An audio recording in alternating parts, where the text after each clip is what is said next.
Are you looking for a personalized Moroccan experience? Merhaba, and welcome to Destinations Morocco. I am your host, Azdean al-Mustaki. Our family-run company crafts private and small group tours to my beautiful homeland. We encourage you to choose your own adventure. Let us know what you would like to see, what you would like to do, and how you would like to experience it. We put together a tour based on your interests and priorities. The podcast is here to help you find ideas and inspirations. Let us plan your perfect Moroccan tour. Schedule a free 30-minute discovery call today at destinationsmorocco.com. Welcome back to another incredible episode of Destination Morocco podcast. We have the one and only Ted. Welcome back, Ted. It's so refreshing and amazing to have you back, and I'm very grateful. I love popping in here every few episodes, saying hello and chatting about Morocco. Thank you. So in today's episode, can you tell the audience what to expect, Ted, please? Yeah, we were thinking, well, for one thing, we did do an episode one of the times I was here earlier this year, just kind of looking at kind of travel trends and predictions for 2025. And now as we're getting later into the year, we can review that a bit, but also think ahead to the next, say, 6 months, and really emphasizing that, if you're thinking of going to Morocco, things to keep in mind in terms of your travel planning and just the time frame of all that, because big thing what we'll chat about here today is just really planning ahead so that you have the most options and things don't get booked up as quickly, and you really have a lot more and better choice of where you want to stay, prices, style, things like that. So yeah, a bit of a review of travel planning and just some of the things to expect over the next few months. Absolutely. Do you remember when we looked at the kind of prediction of the year back there a few months ago, how things panned out based on what we talked about then, and as far as how busy things are getting, and is Morocco getting a lot busier already, even from like a few months ago? Well, last time when we did that episode in the beginning of the year, we predicted this year, 2025, is going to be the busiest year in terms of tourism for Morocco, and rightfully so. And everything we've talked about actually has happened. It's insane. It is super busy, especially with the soccer events. Recently, the local national team, Morocco, won the African Championship. Women soccer under 17 indoors, they won the World Cup. I mean, it's just incredible accomplishments in terms of soccer for women's soccer team and men's soccer team. And now, just a few days ago, the men's soccer team, they qualified for 2026 World Cup that it's going to be here in US, Canada, and Mexico, which is just incredible. So it has been very, very busy, like we have predicted. And now we are in September, almost to December, and it's rightfully so. It looks like it's going to be exactly how we thought it's going to be. Yeah, so that's a good starting point in the sense, if anyone is still thinking of going before the end of this year, what are the prospects of that, or what can they expect if they want to try to get in a trip before the end of 2025? Oh, that's a really good question, Ted. Normally we require 2 to 3 months, as much time as we can to book and plan itineraries and trips. But sometimes a lot of the travelers, they don't have that. They just want to do last minute, and it's really, really unfortunate. I remember a few months ago, we are in June, July, and September is completely booked. October is completely booked. So when I say completely booked, yeah, you can still find bookings, but they're not going to be what you would expect. Just yesterday we were talking, and I said, if you remember the Square Jamal now, the 2-mile radius, there's about 700 riads and hotels. So you can just imagine how crowded that space is.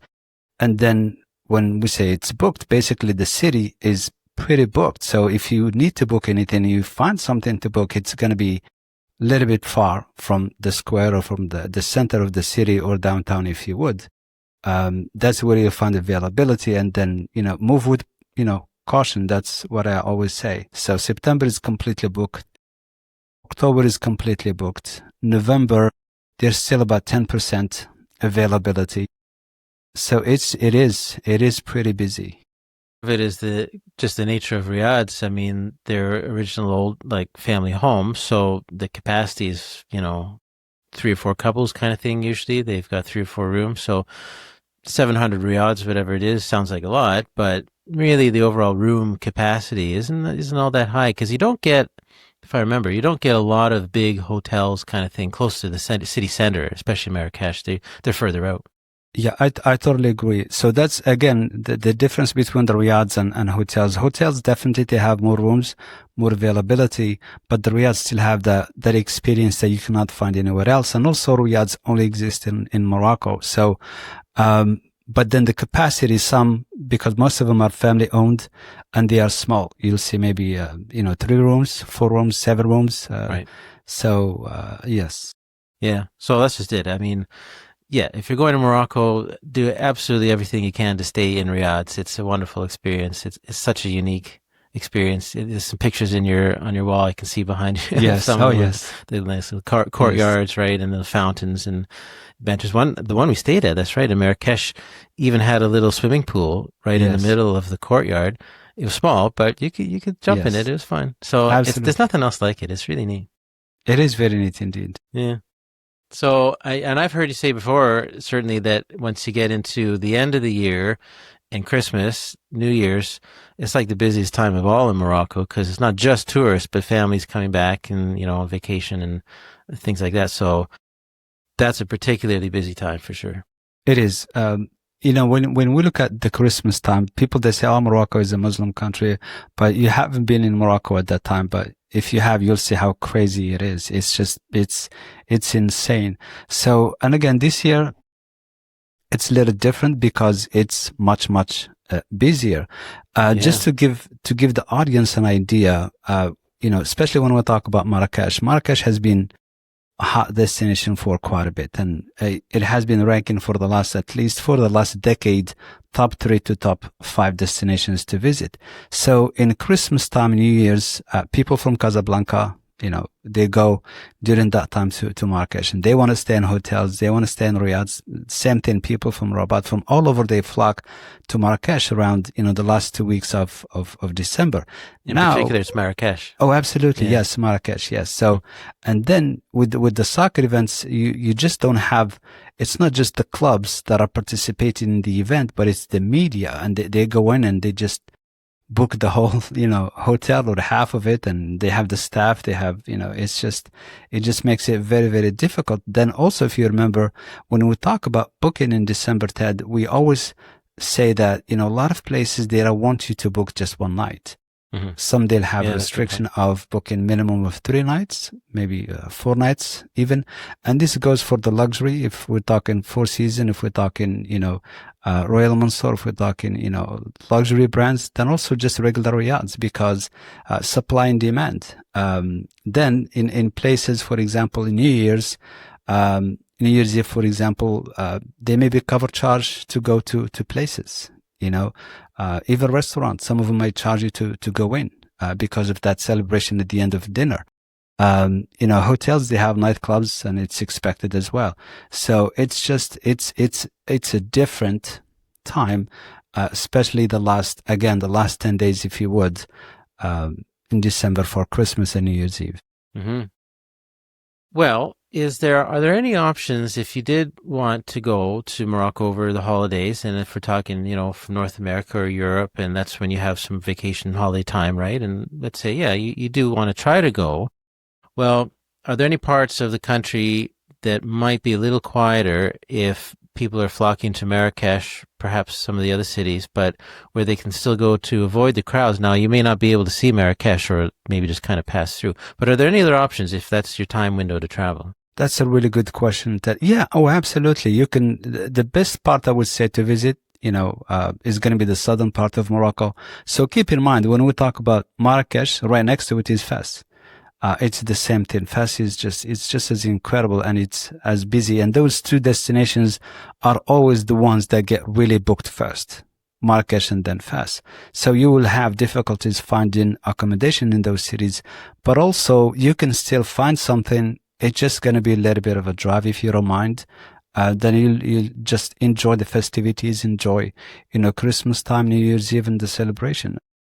But that's the only thing. So you're not going to find something in the middle of or the heart of Marrakesh or the heart of Fes, but it's going to be a little bit of a drive. It could be a 30-minute drive. It could be a 45-minute drive, but you will find accommodations. I'll stay away if they said we found something in a square, because if something is left over, it's not booked. You don't want to be there for sure. So, and then the southern part of Morocco is really what comes to mind, because there's so much to see and so much to do.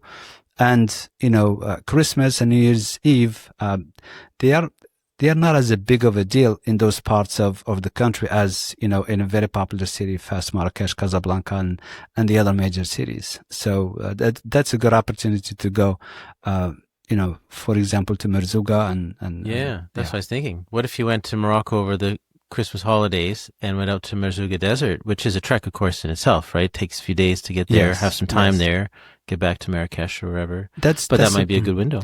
It is. I totally agree, Ted, because just to give the audience a little bit of perspective, I get a lot of inquiries about, hey, we want to do 3 day in Merzouga. You can do Merzouga. I would say minimum 5 days, because you just don't want to drive and come back. Because just to give you an idea, the drive from Marrakesh to Merzouga is about 10 hours. 10 hours nonstop. Now, if you think, and you can imagine, it's a family of 4, a family of 6 traveling, for 10 hours nonstop, that's, it's not going to be fun. So we always split it in 2 days. Mm-hmm. And along the way, we do some stops and have fun, enjoy the scenery, enjoy, your family, your company. Yeah. And then when you want to do back again, either Fes or back to Marrakesh, we take a different route back to Marrakesh. And again, it's going to be 10 hours. If you have 5 days, you can spend a few days in the desert. You don't have to do just one night. You can do 2 days, you can do 3 days, and there's so much There's things a lot to do see. around here. Oh, absolutely, yes. If you remember Sesha, she went and that's what she wanted. And she wanted to stay in the desert, and she was able to do a lot of experiences, and she had an amazing time. Mm-hmm. So people, when they think of Merzouga, they just want to go, check in and check out. No, it has so much. There's so much stuff to do in Merzouga. So yeah, and I got my map pulled up here, so you get a sense. I mean, Marrakesh way over here, yes, right, and you got to drive over the mountains, plus the past Ouarzazate, and then all the way over here to Merzouga. So it's a trek. It's a really good thing that you put the map, because a lot of people, when they look at Morocco in the map, they think it's small. It's not small. Just to give you a little bit of perspective, Morocco is bigger than France. It's bigger than Spain. It's 3 times bigger than Portugal. Mm-hmm. It is huge. So, so it's, there's quite a bit of drive from the north side to the southern part of Morocco. So just keep that in mind. Yeah. If you're going to do the desert, around Christmas or anytime, I always, recommend the minimum 5 days.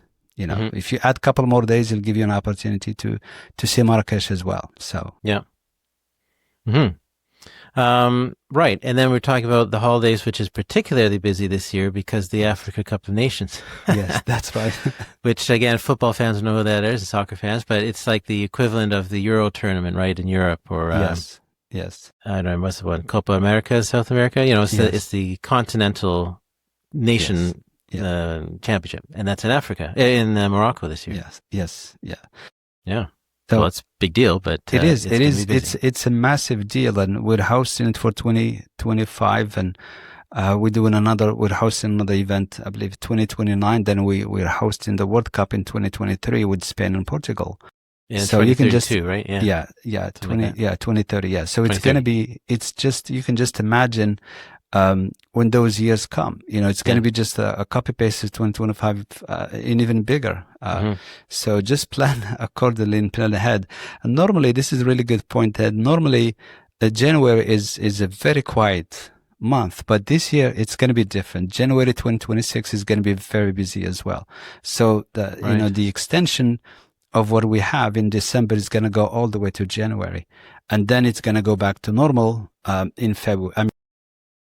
But then normal is still very busy. Yeah, because just for perspective here, I've got the date. So the Africa Cup of Nations starts December 21st, 25, and it goes all the way to January 18th, 2026. Yeah. So Yeah, it's a big tournament. It's a long Yeah, tournament. It's yeah, very much like the World Cup type thing. yeah. It is. It Yeah. is. And because I've been to Morocco when during that time, but not Morocco hosting it. Mm. When Morocco is hosting it, it's a completely different beast. I mean, when Morocco is playing, and I was there last time, you can just everything is literally on lockdown. The streets are packed. Mm. It's hard to move from one area to another area. It's just busy. The celebration. It doesn't matter we win or not. Celebration still goes on the streets. So it's a lot of fun, but also for the tourists, it can sometimes be challenging. So Yeah. Yeah, and I wanted to ask you about a couple other events. Well, one isn't so much maybe an event, but obviously happens every year. Ramadan this year starts in February, February, right? yes, yes, Mid-February, I think. yeah, Yeah. So, of course, runs for a month, so into March. So we've done that before. We've talked about here in the podcast, at least a couple episodes, of how it's a different time to travel in Morocco, but it's very interesting. You really get that cultural experience, right, of being there during Ramadan. So it's a fun thing to do if you have that chance. It's just something to be aware of because things can change, some of the schedules, and just the pace of life changes a fair bit during Ramadan. yes. Ramadan nowadays, especially now, it's very different than Ramadan when I grew up. Especially if we compare it in tourism.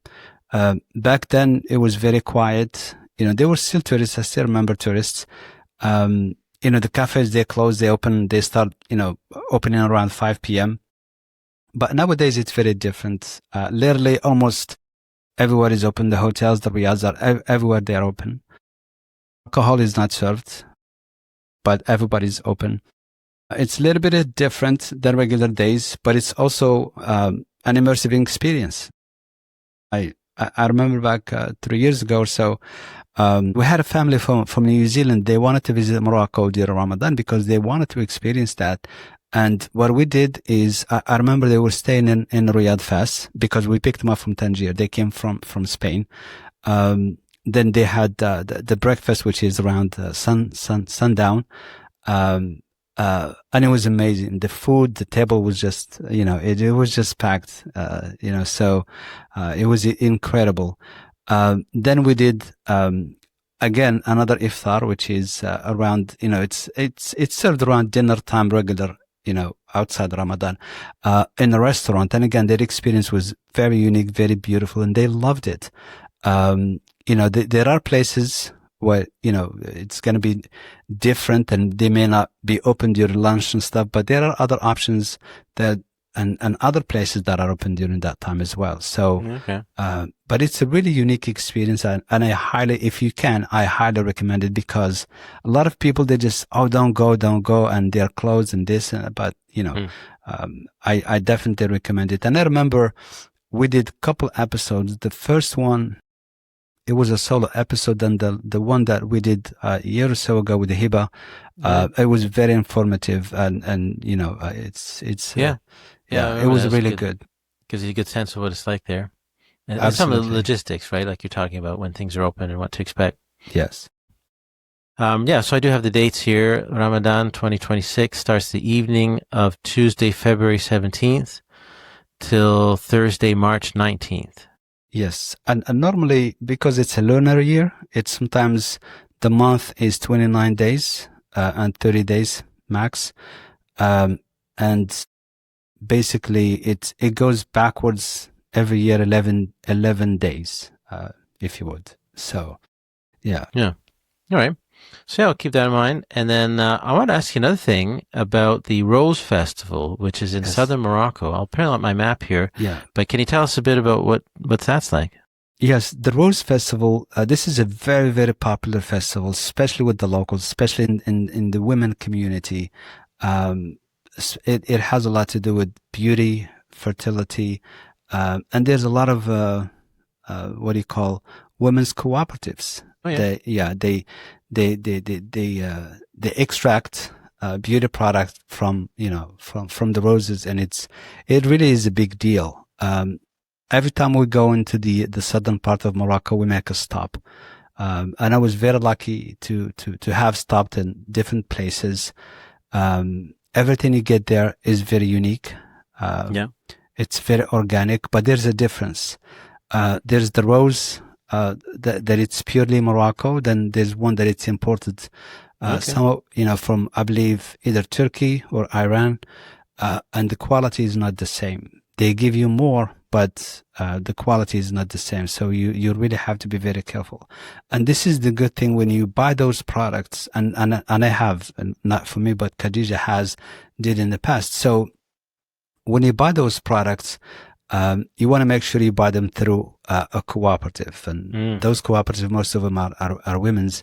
They are very safe, legit, and the product you get is 100% organic, and it's absolutely worth it. Okay. So you'll go in and you'll see fields and fields of roses. It's just beautiful, beautiful. It's very small town / village, if you would. This is what it looks like. Yeah. And they have a parade.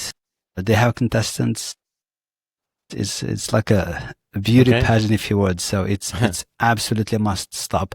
And also, a lot of people, when they go to the southern part of Morocco, so this is a really good place where you can do hiking. Right. And the hiking, it has different levels. So you can do hiking just if you're just a beginner, or, a little bit in shape, or if you're, really, really into hiking, you can do some really good mountain hikings here. Mm-hmm. So. Yeah. So this is, Khalat Maruna? Yes, Khalat Maguna, yes. Khalat Maguna. And, how far drive would you say that is from Marrakesh? It's I would say it's probably about 7.5 probably hours. Okay. You can see the distance. Yeah. Well, same. It's on the way to Merzouga. So yes, basically, right? You're over the mountains past where's it at? Yes. Is it in the Dad's Valley or close to it? It's close to it. Yeah, close to it. Yes. You can see some of the green yes, here. Yeah, right there. Yeah, it's close to it. Yes, because when you do that visit, you will spend the night in Dad's Valley, right there. Yeah. You see it. Yes. Neat. Yeah. And this Rose Festival, I looked it up. They don't seem to have dates yet, but it's always in May sometime. Yeah, it's always in May, and it depends on the harvest. So if it changes, probably a few days, maybe a week or so. Right. But it starts in the beginning of the summer. Mm-hmm. But yeah, it kind of struck me as something different, we haven't talked about before. And if people are looking for something a little outside the rain kind of tourist sites, right? Beat some of the crowds. I mean, it'll be busy enough during the festival, but not the usual kind of touristy crowds. It's more of a local kind of cultural thing to go to the festival and the parade. So yeah, and you get to see another part of the country too. Absolutely. We did an episode, we did a podcast episode inside one of the cooperatives, probably going to publish it sometime this year. And you can see their product is incredible. And also it is shipped worldwide. So that's sometimes where we get a lot of people, they want to get connected to those cooperatives, and we can get them connected, or they can get the information through the podcast episode. So I highly recommend it. So yeah. Cool. Yeah, well, I wanted to ask you about that. Well, we've got a few more minutes here. Just talking about, again, back to planning for the next few months. I mean, you talked to me a little while ago about how prices increase as they do, but, there's inflation and exchange rates fluctuating. So that's always another part of urgency. If you really have a trip in mind and a place you want to stay, that kind of thing, it might be a better idea to book sooner than later, because it could certainly be more expensive in, a few short months. Yes, I totally agree. Just to give you an idea, sometimes when we have a booking, especially the private tours, they cost a little bit more than the group tours. And we do split the payment. And, one thing that we have noticed in the last few months is that the dollar value in terms of exchange used to be around, $1 equals 11 dirhams or 10 dirhams, but now it's equal 8 dirhams. Okay. That's quite a bit of, gap. It's a lot. When we make a commitment and say, hey, your payment is going to be $2,000, first payment, second payment, and third payment, we're not going to come back and say, hey, because of the dollar exchange, your payment now is 2,300, since you already made a payment. We just keep it as it is. And but for us, it's a loss, but we're not going to pass that loss to you because we are committed to you. And that's where we said that the rate is going to be. And unfortunately, this never happened in the past. So it's new to all of us. So, when you book early, this is one of the things that you avoid.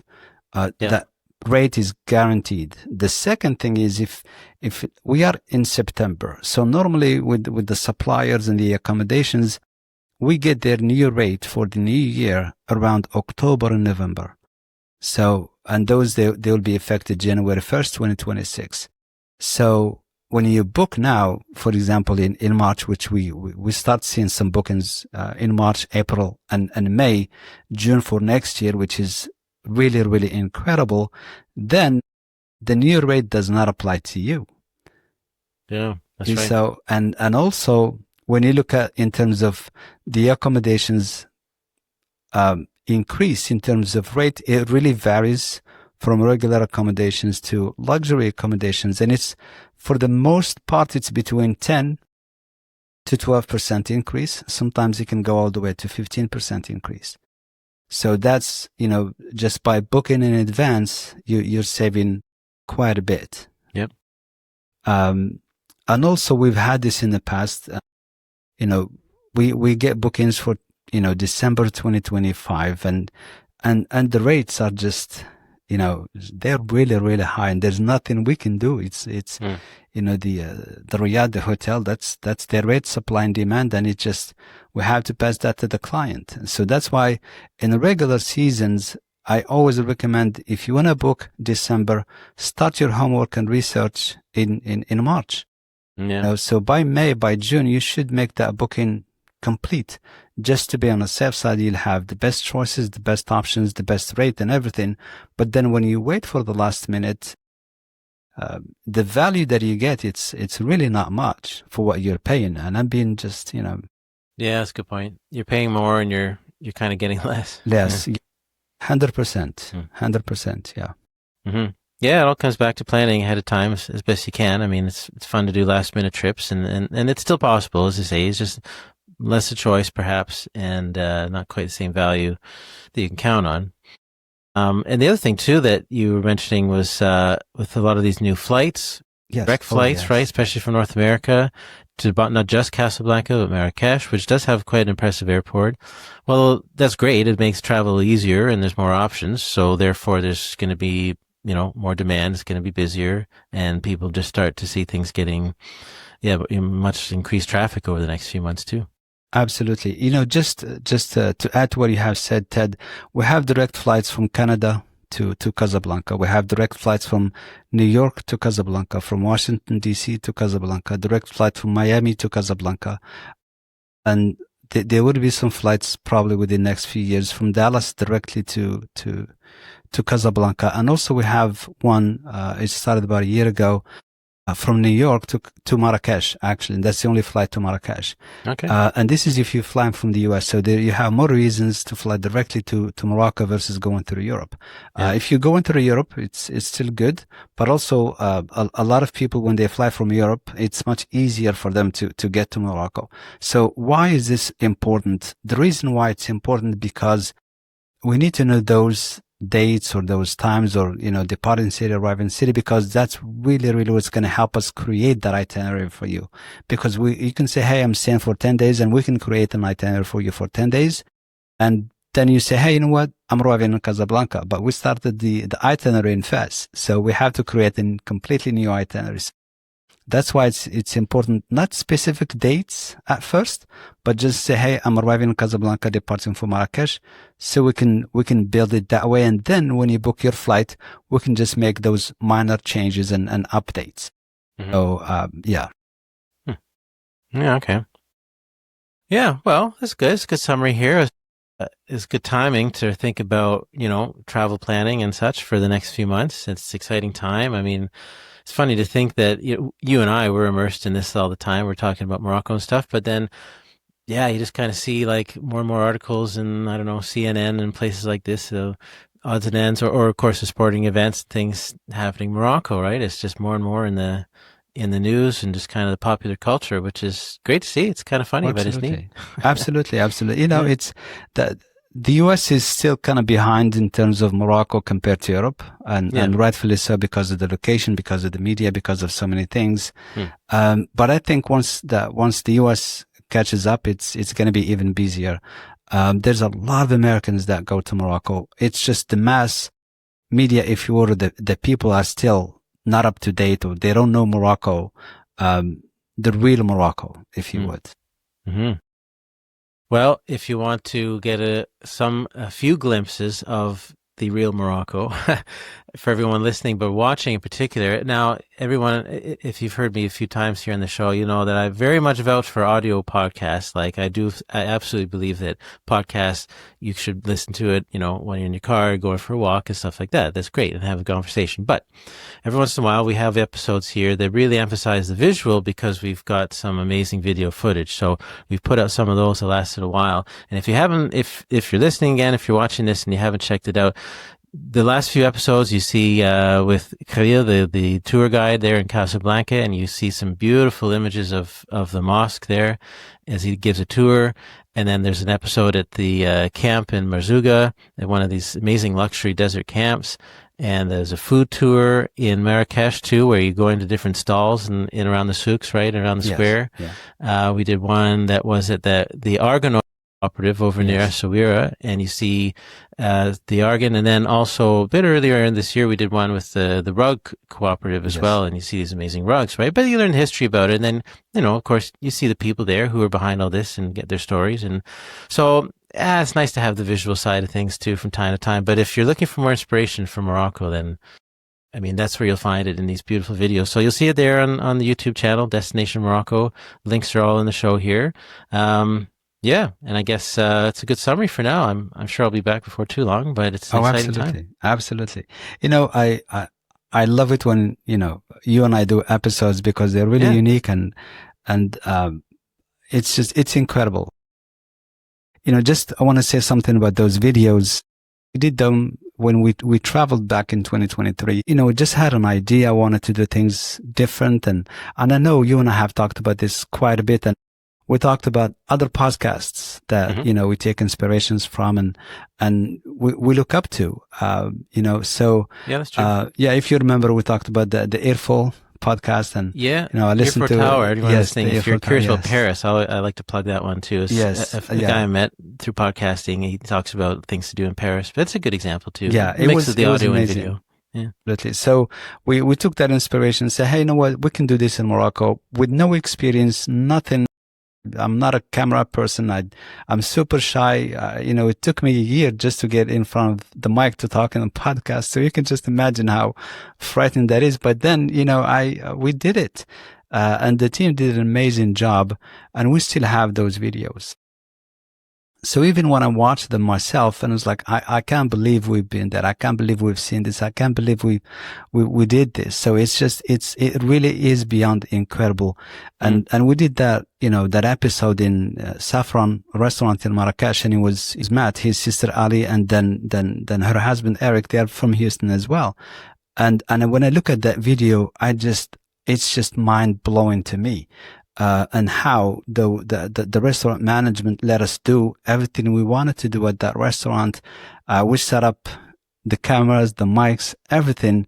And it was just incredible, but also super challenging because of, again, the audio. And it took us a long time to get the audio right. But visually, it's an amazing episode. Yeah. So, and that's, that was a good one. It was just incredible. All the experiences, with Merzouga, with, so many other episodes that are coming up, visually, you really have to see them. I love the audio, and I totally agree with you, Ted, but we're grateful for because it showcases the beauty and diversity of Morocco, whether you're in the south, the north, is just incredible. Then, the episode with Khalil stands out because we talked to him for about 2 hours. So I think we have, we divided them into 2 episodes. It's going to be part 1 and part 2. Then the other episode that stands out in Fas. Oh my God, Fas was just beyond incredible. Then, Shawan, then Merzouga, then Dad's Valley. Then, the one with Sarah and Ait bin Haddou. It's just, it's beyond. And we did one in Shifshawan too? Yes, Shifshawan, yes, with Hamid. And then we did one in Dad's Valley with and even Meknes, yes, Meknes. We were so lucky too. in Meknes. Yes. Oh my God. We had an amazing local guide. Then Volibudis. And I know we did the mixture of Meknes and Volibudis in one episode, but you're right. I remember I listened to it, and when you go to Volibudis, rocks are just rocks. That's what they look like. But then when you have a local guide, it's a completely different experience. Yeah. So, yeah. Yeah.